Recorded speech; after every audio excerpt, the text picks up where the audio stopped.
Kakak akte kelahiran dan KIA diurus bersamaan di kantor Dukcapil. Mekanisme atau langkah yang bisa kalian lakukan untuk proses pembuatan KK.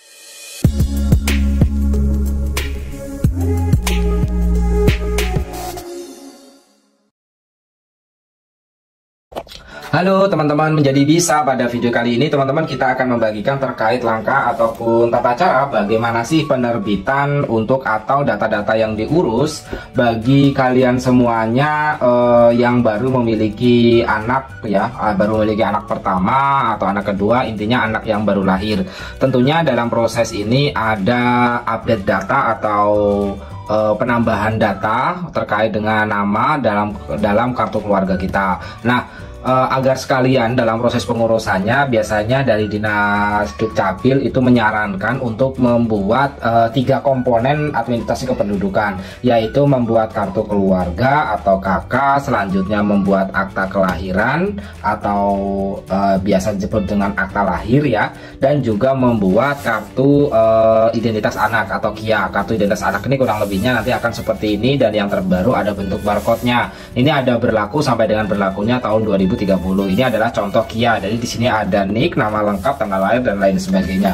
Jadi ketiga hal ini yaitu KK, akte kelahiran dan KIA diurus bersamaan di kantor Dukcapil.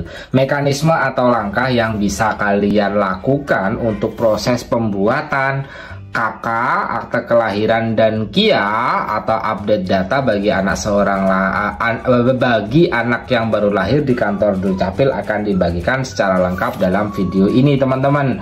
Apa saja berkas yang harus dibawa? Tentu saja teman-teman itu perlu membawa kartu keluarga asli dari milik teman-teman semuanya. Kartu keluarga asli ini udah hampir sama miripnya dengan akta kelahiran ya, udah bentuknya kertas atau akta kelahiran, sama akta kematian juga sekarang sudah bentuknya itu kertas seperti ini.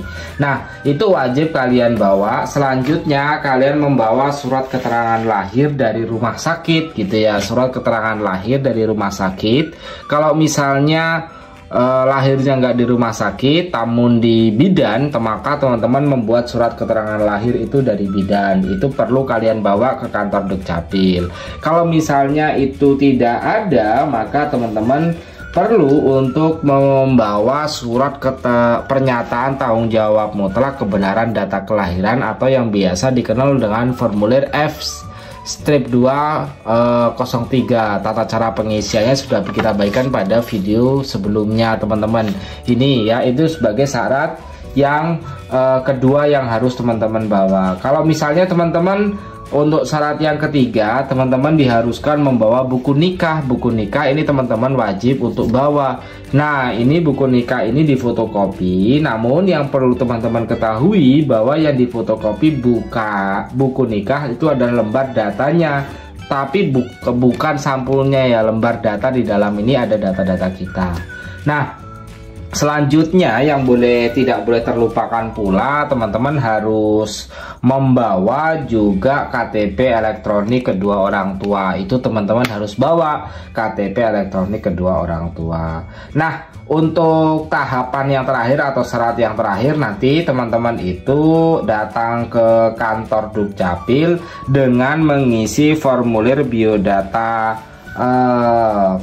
mengisi formulir biodata keluarga atau yang lebih dikenal dengan formulir F-101. Formulirnya di kantor Dukcapil nanti kurang lebihnya seperti ini.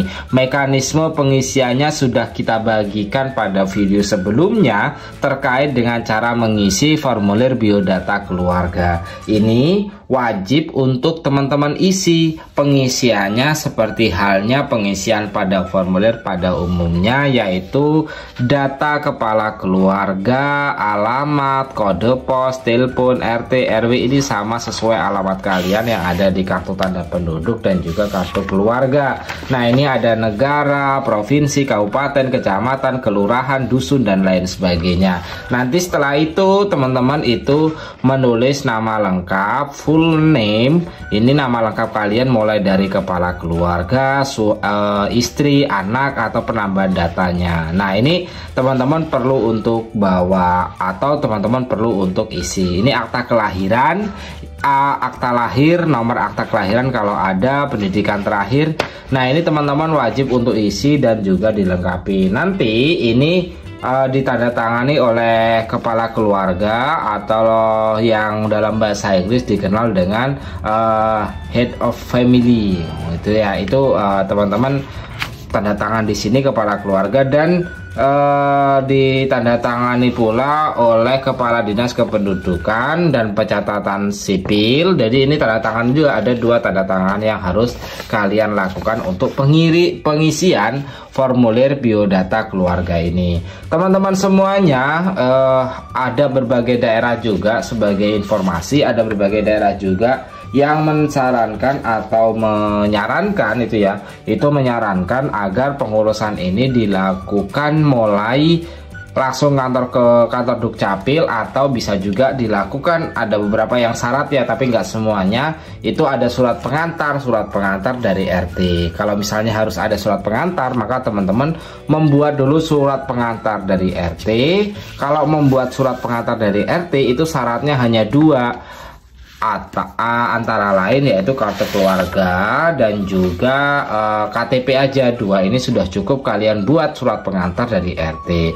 Namun teman-teman ketika mungkin sudah kenal, maka teman-teman tidak perlu membuat surat pengantar atau kedua syarat ini kalau sudah kenal dengan RT. Nanti RT akan memberikan surat pengantar.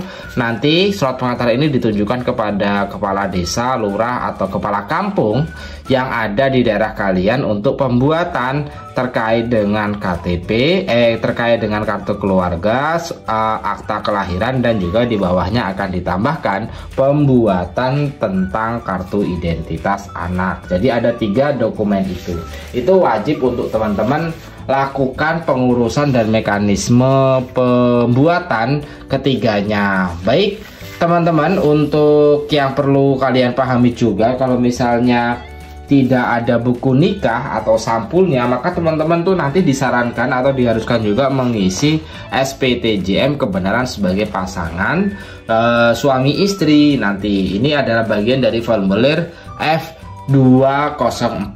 Mekanisme pengisiannya sudah kita bagikan, namun yang pasti teman-teman, untuk kalian semuanya ini tidaklah susah ya untuk pengurusan daripada 3 elemen bagi administrasi bagi anak yang baru lahir. Kenapa kok nggak langsung KTP? Tentu saja enggak, karena pembuatan KTP pertama kali atau pertama bagi pemula yang baru melakukan pembuatan KTP itu dilakukan setelah umur 17 tahun dan setelah melakukan perekaman. Baik teman-teman, itu aja video yang kita bagikan, semoga bermanfaat. Bye bye.